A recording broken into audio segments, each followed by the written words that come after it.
Hi mga kapitrang, mayong adlaw. So for today's video mga kapitrang is na nasabtarong diri sa akong talungan no.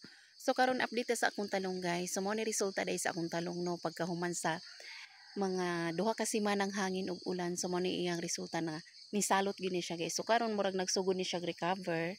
So nagsugod na sab ni siya og hatag og sanga. So nadaot jud siya itong super kakusog sa hangin. Ayan, so nangataktak ang iyang mga bulak atong higayuna. So karon ang harvest me. So gamay ra jud among ma-harvest ron.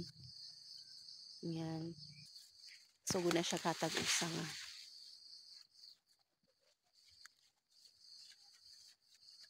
So sayo kay ni ari akong bana kay para mang-harvest.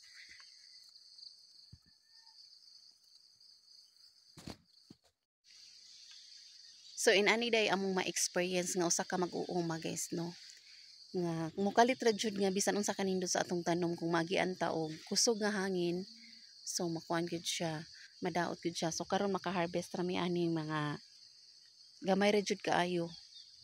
Dili ko ka sure kung kaabot pa ni og kuan 50 kilos. Yang bunga ni gagmay na sab ni siya tungod sa hangin. Nimugbo siya.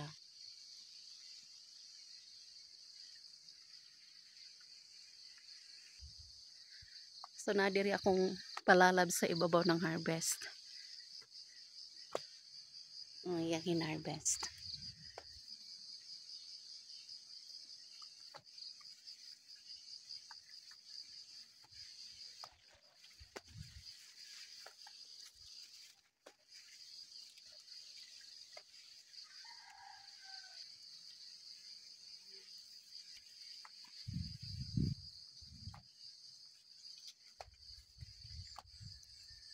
So thank you guys for watching and God bless.